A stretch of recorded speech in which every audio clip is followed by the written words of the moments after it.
Hello,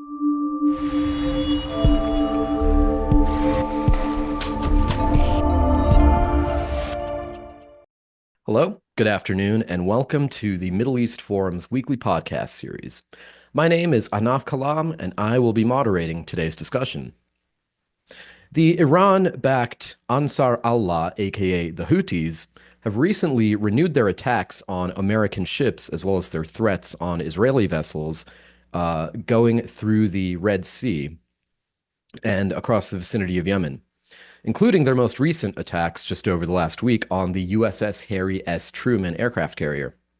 The organization's ongoing campaign of aggression in the Red Sea and the Gulf of Aden area has, for over a year, severely disrupted supply chains and has fueled regional instability. The Middle East Forum last week launched the Red Sea Security Initiative to advocate for and support a determined Western strategy to counter Houthi aggression and protect global trade routes. The RSSI aims to mobilize U.S. policymakers, global shipping leaders, and security experts to forge a coordinated response. Eric Navarro, the director of the Red Sea Security Initiative, joins us today to explain why decisive action is needed, what steps are being taken, and what's at stake if the world fails to respond. Mr. Navarro is a lieutenant colonel in the Marine Corps Reserves. He has served 2 combat tours in Iraq, and he is the author of a book titled God Willing, which details his experiences as one of the first embedded advisors to the new Iraqi army. And he joins us today to discuss the Red Sea threat and the Houthis. Welcome, Eric. Thank you for having me. I really appreciate it. Of course. Now, I will jump right into the discussion here, and then the second half we will leave open for audience questions.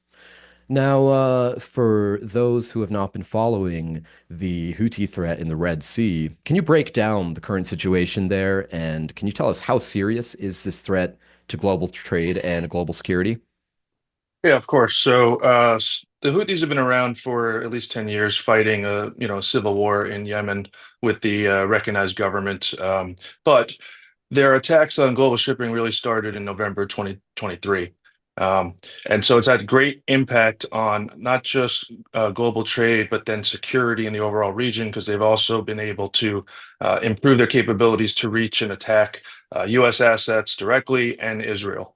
And so, as you know, if you're following the news, President Trump has authorized recent military strikes against key individuals of the Houthis, but also key C2 nodes, command and control nodes. And they've signaled that this will be part of a larger campaign, which is a welcome change from the previous administration's policies. So if you want some stats to prove the enormous impact that the Houthis have had, about 12 to 15% of global trade moves through these trade routes in the Red Sea. You've seen a 60 to 70% decrease in total tonnage through the Suez Canal, which has directly resulted in about 7 billion plus loss of revenue for the Egyptian government alone. Not to mention, as an inflation, it adds transit time and costs to global shipping that directly translates into higher prices for us all, higher energy prices as well. And then maritime insurance premiums have more than doubled. So again, increasing costs for everybody involved. So that's why you're seeing such a dramatic response from the Trump administration, because it's not just a localized issue anymore. It's directly affecting global trade. So, yeah. Thank you. Now, the main threats from the Houthis seem to be targeted largely at the Western world, but specifically against the United States and Israel. Um, but beyond the United States and Israel, how are these attacks affecting, let's say, energy supplies, international commerce, the economies of the regional states? Yeah, well, like I said, it's increased shipping costs, which directly translate into higher costs for the economies in question. A lot of the commerce that goes through those routes is destined for Asia and Europe. So you're seeing impacts across those economies. The energy market obviously reacts to the increased, they even call it war risk, right? That's where you get the increased insurance premiums as well, because now ships have to go around Africa, which adds about 10 to 15 days more transit time, which increase costs, which increases or slows down supply chains. So you're seeing a ripple effect across the entire global economy. Thank you. Now, the Houthis and Ansar Allah, they have targeted the USS Harry S. Truman in the last week here. And it seems like they're used to the diplomatic responses of the previous administration, in which we were basically just allowing our vessels to be attacked in hopes of coming to a diplomatic solution. What can you say about how the efforts by the Trump administration in targeting the Houthis differs from that of the Biden administration? Well, it seems to be much more robust and aggressive, not tolerating any attacks, immediately retaliating. I believe also Secretary Hegseth has already publicly stated that this will not be a one-off series of strikes. It'll be part of a larger campaign with the end goal clearly stated, the end state of Houthis stopping attacking our vessels, Israel, any other shipping concerns going through the Straits, the Red Sea. So you see clear statement of a desired end state, and then a demonstration of will to do what's necessary to achieve that end state. That's a dramatic departure from sort of the feckless messaging of the previous administration. Now, I will say, I want to press, and we can get into this about what the RSSI is trying to achieve. Military strikes are good. A military campaign executed over time is better, but a strategy that includes leveraging the other instruments of power like diplomacy, economics, information, intelligence is is the ideal way to achieve a longer term security in the region and to ultimately to completely eliminate the Houthi threat, not just mitigate it, not just push it down or degrade it for a certain short period of time. We need to eliminate it altogether because otherwise you're just going to reconstitute and start attacking ships or Israel or us in say a year or 6 months time. So. Now, I'll get to the actual details here of our Red Sea security initiative here in just a moment. But what efforts and what kind of coordination do you see taking place in combating the Houthis between the United States and the Western government with the Yemeni government? Well, I think a lot of those conversations are happening, but they're happening in the background. I wouldn't want to speculate on all the diplomatic and intelligence sharing activities that are going on between the administration, but they surely are coordinating with their allies in the region. I would include that the recognized government of Yemen. There's even the Southern Transition Council as well that is important to combating Houthis. But then you also have the Saudis, UAE, Egypt, even leveraging Oman and their traditional role as moderator and then obviously with Israel. And I will say that I believe President Trump again tweeted out directly identifying or linking the Houthis with Iran. I'd say about an hour ago, he publicly stated that. So I think they all recognize that this is part of a larger fight within the region, that the Houthis are just another proxy for Iran to destabilize the region toward their own aims, and they're correctly linking all of the different activities. So that is going to require a coalition of our allies and like-minded groups to come up with a coordinated strategy that has more than just military strikes, that has economic sanctions, that has informational campaigns and so on. All right, thank you. Now, let's we can go ahead and jump right into the Red Sea Security Initiative now, as the timing of the launch of this project has coincided with some of the recent attacks and essentially with the Houthis coming back into the news after kind of falling on the back burner for a while. So, can you explain what exactly is the Red Sea Security Initiative and what are its primary objectives? Yeah, so here at Middle East Forum, for the last few weeks we have been building up to this public launch. The goal of the Red Sea Security Initiative is to engage U.S. policymakers, mobilize global shipping stakeholders, and build public awareness, all with the idea of shaping U.S. policy and Western actions to not just combat the Houthis, but eliminate the threat altogether. right? So what we want to do is act as a bridge between the policymakers that have the power to enact these actions and, say, industry, global shipping, insurers, other companies that rely on massive amounts of trade that are getting impacted by the Houthis, and bring them together so that they develop a coherent strategy that is executed over the long term. Again, I keep saying we have hit strikes in this area many different times and then walked away or waited or to react. What we haven't done is sought to root out the Houthis entirely from that area so that they can't come back, they can't reconstitute, and they can't threaten us in the future. All right, thank you. Now, I will turn to a few audience questions that are coming up as I'm asking a few of my own. We have one from George Goldberg who asks, please discuss the flow of weapons into Yemen and how the flow could be interdicted. Yeah, so that's one aspect of the comprehensive strategy, right? So they they there's twofold. The Houthis have gotten really good at manufacturing some of their own weapons, to include drones. And those facilities and the missile stockpiles have to be targeted directly with our strikes. But secondly, we have to disrupt the supply chains. There's all different types of smuggling routes, both land, but mostly sea-based. We have to interdict. We have to do maritime exclusion zones that are able to trace where the supplies are and trace it back to ideal. It's coming from Iran and other illegal sources of weapons and arms. So that is exactly what we have to do: is disrupt their supply chains in every way possible. That requires intelligence sharing. That requires advanced technology to scan and find the hidden weapons in containers. That involves covert action or leveraging the anti-Houthi tribes to disrupt the on the ground movements of weapons and supplies, even when they get to the different ports that are Houthi controlled, right? And move. So again, it's a multi-pronged assault against their ability to resupply themselves. That includes what they can make on the ground, we have to eliminate that, and what they can get from outside sources, namely Iran. Now, so what do you say might be the biggest obstacles to implementing some of these coordinated security strategies in the Red Sea? Well, prior to the Trump administration engaging in this, I'd say a lack of will.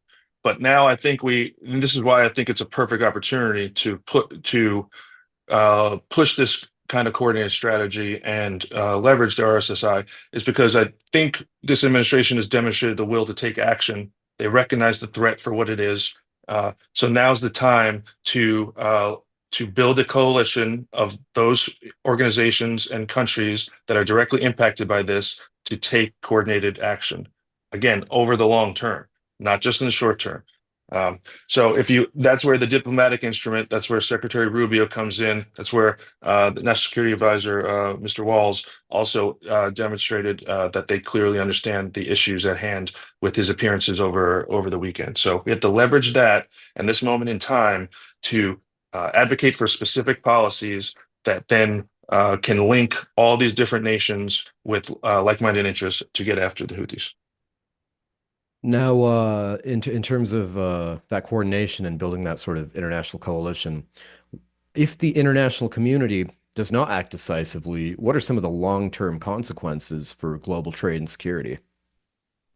Well, the U.S. can't be the only ones that patrol and secure global trade routes, right? That's not feasible. We have to do what's in our interests first and foremost. However, for regional security to really take hold, the different powers in that region need to take ownership of their own security, their own trade, their own ability to defend their own interests. So that's where, in the short term, we could take the lead, but that's why we need to build a coalition and then foster the hardening of that coalition for the medium and long term, so that they can take over or at least be a meaningful part of any actions that we take, monitoring those trade routes for a long period of time. I'm not saying the U.S. should never completely leave the region. And then I see people arguing. I saw some folks talking about what, even on the right, asking why we're taking action against the Houthis because A, it's in our direct national interests.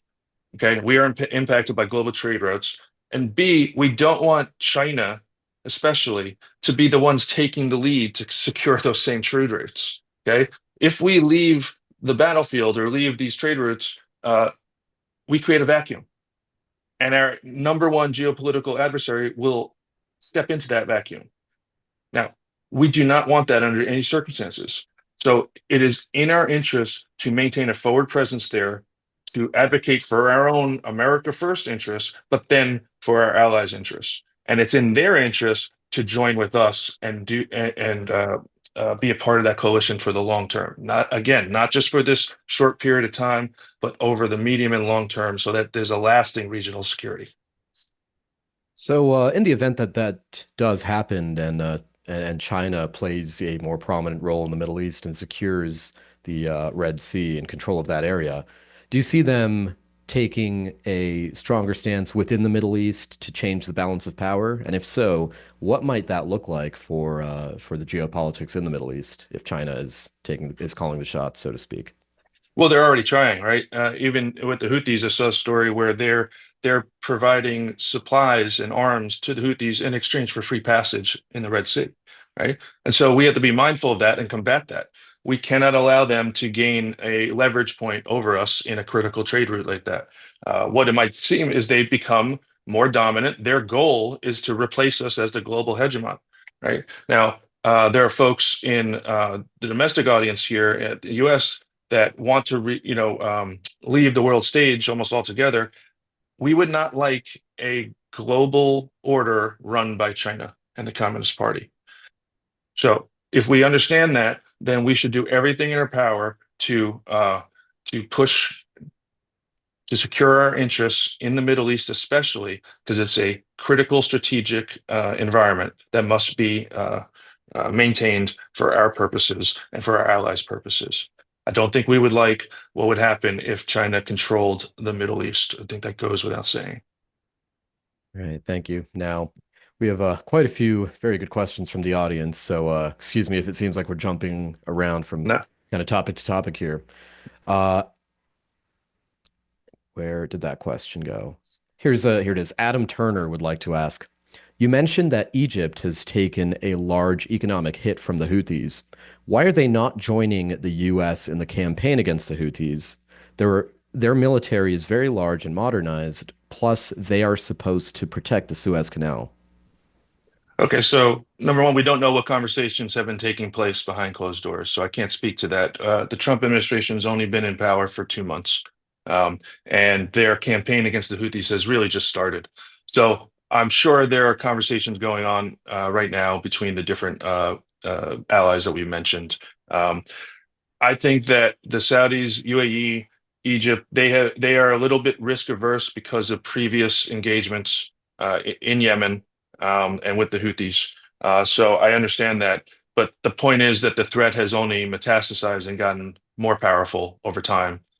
So we can't ignore it any longer. It's impacting the entire global trade routes, not to mention regional security, not to mention it's furthering Iran's regional aspirations as their main, probably their most sophisticated proxy, especially after the Gaza war.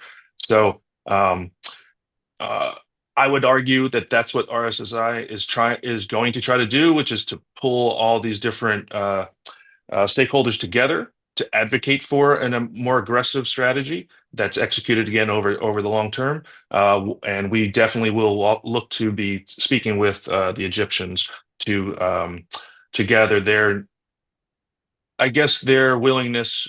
What is their willingness to join the coalition and in what capacity? See, I see all of these different allies being able to join the coalition and provide what they are willing to provide, whether it's intelligence sharing, whether it's people on the ground, whether it's ships in the waters, whether it's just simply ideological or informational support in influence campaigns. We need a coalition with all of the different pieces. Everything will help us in this campaign. So I would end it with just more to follow, right? We have to engage these countries like Egypt, but I will say they definitely have an interest given the impact that they're having from the Houthi attacks. Now, a moment ago, when you say that the Houthis are perhaps Iran's most sophisticated proxy, can you elaborate on that? And can you tell us how the Houthis differ militarily and in terms of assets and just sheer power than, say, Hamas or say Hezbollah in Lebanon? Yeah. Yeah. So, well, Hamas is severely degraded, if not almost completely defeated by now. Hezbollah as well has been degraded through by Israel, uh, who's been waging a very sophisticated campaign to take out their leadership, especially. But also, the Houthis have demonstrated advanced capabilities that they didn't have before. So, precision guided ballistic missiles. I believe they were able to attack Israel for the first time in a very long time with, again, a larger operational reach than in previous engagements. They're able to produce mass produce drones and mine the waters and demonstrate sophisticated capabilities that they haven't had prior to this last year or two of engagement. So that is yet another reason why we have to take this so seriously. Because it's not like they are just taking pot shots or launching a couple of dumb bombs here or there. They are demonstrating an improvement in their range and precision that we have to take notice of. And if they continue on this trend, aided by Iran, who knows exactly where that range and precision can take them. Thank you. Now, going back a few years to the Biden administration, we have a question from an anonymous attendee who would like to ask. It seems inconceivable that the Biden administration dropped the terrorist designation against the Houthis. How do you account for that? I have to be careful here. I'm still in the reserves, right? So I gotta watch how I speak of folks. But I actually cannot understand why they removed them from the designated terrorist list. The only thing I could think of is since we all acknowledge that the Houthis are a proxy for Iran, and we know that the Obama-Biden foreign policy team has aggressively pursued essentially agreement or détente with the Iranian regime, they thought that by reduce or delisting the proxies of Iran, it would get curry them good favor in the continued negotiations with Iran towards some type of nuclear agreement. That's the only thing I could think of that makes any rational sense, other than the fact that they simply were incompetent. Now, it seems like our goal obviously is not, as you mentioned, not just to use soft power, not just to stifle or to suppress the Houthis, but it's to eliminate them entirely. Is eliminating them a realistic goal, and can they be eliminated? I think they can. Now, I'm not talking about every single member of the Houthis being destroyed. They would probably always exist as some type of uh, tribe or, harassing insurgent. The point is to get it to where they're not holding parts of the territory. They're not threatening the Yemenis people and its, recognized governments, and then it's not able to impact global trade routes. So that's what I mean by eliminating the threat. We're not talking about making them all vanish. If we could, we would, but we have to do what's in the art of the possible. So here, I'm trying to eliminate the threat that they pose to their own people, their own government, and global trade routes. And I believe that's feasible. But again, it's not going to happen overnight. It's got to happen. This campaign, this aggressive campaign, again, not just with military strikes, but all the different instruments of power need to be kept. The pressure needs to be kept on them over months, if not years. And then I would say it's also connected to our strategy against Iran. And ultimately, we have to decide what we can do to mitigate or even eliminate the threat that Iran poses to the region.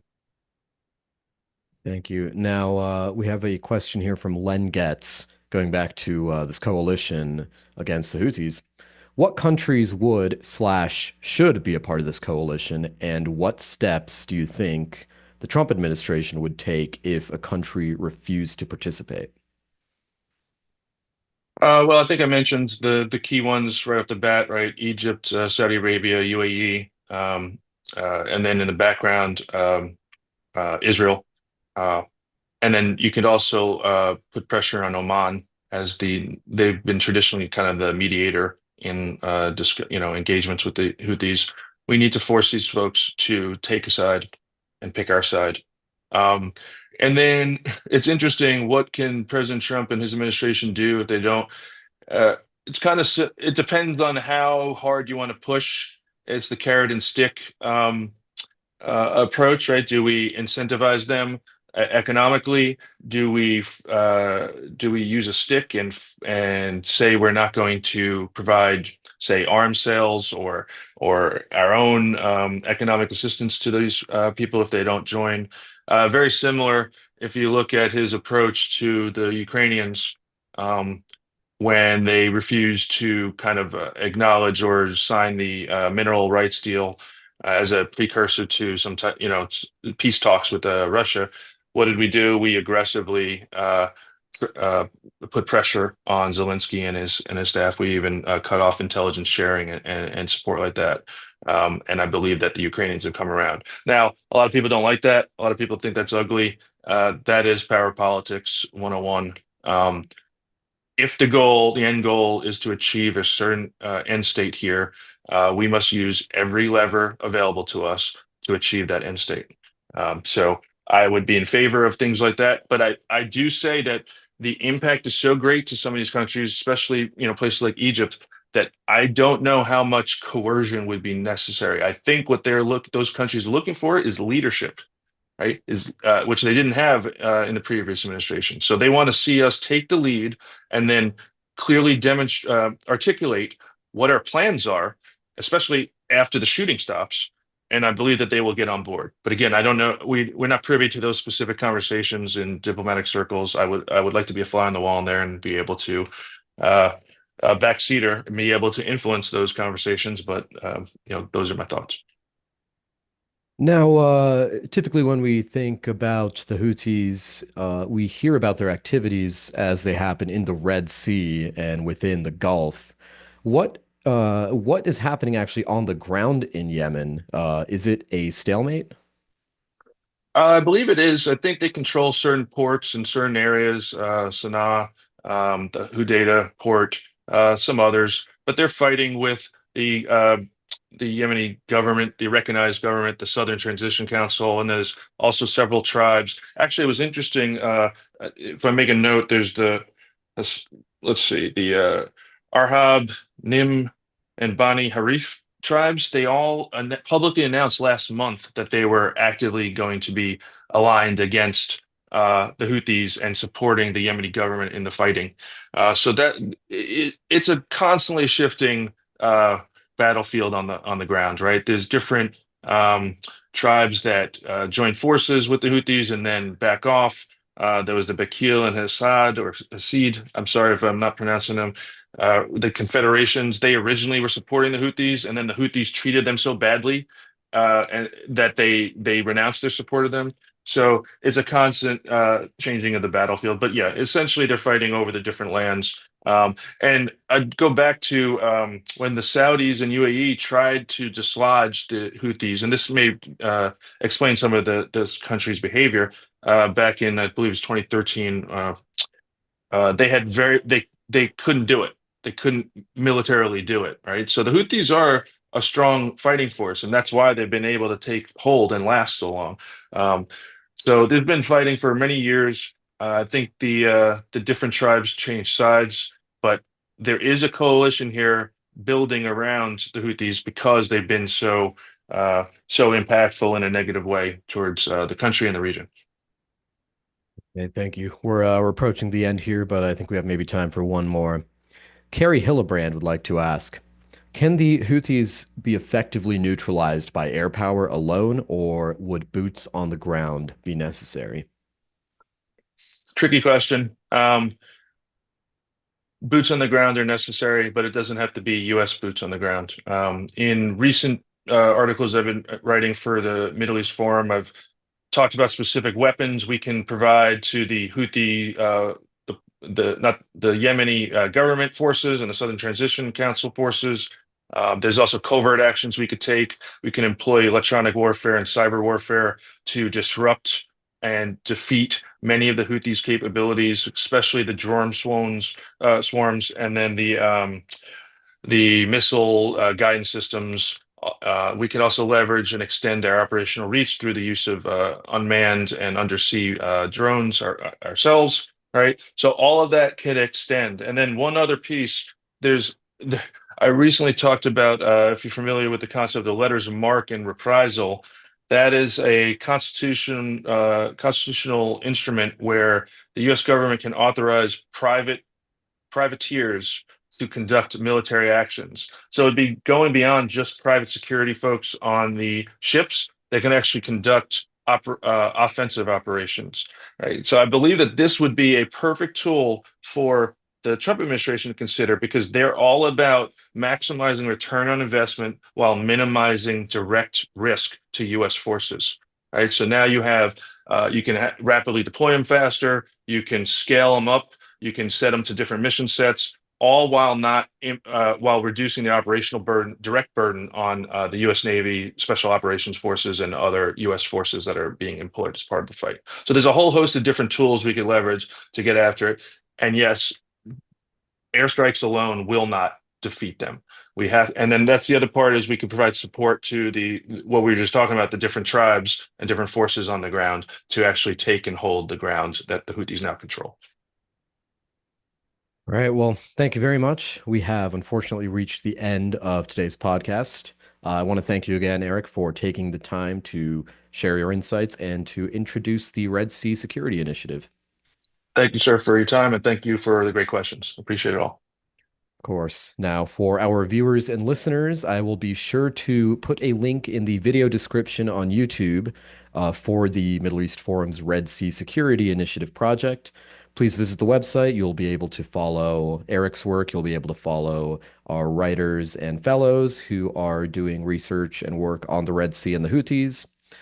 And I would also like to take this moment to once again invite you to our policy conference the week of May 19th in Washington, D.C. More details are available on our website as well at meforum.org/policyconference2025. As always, I thank you all again for your participation and your viewership, and I hope you all have a wonderful day. Thank you.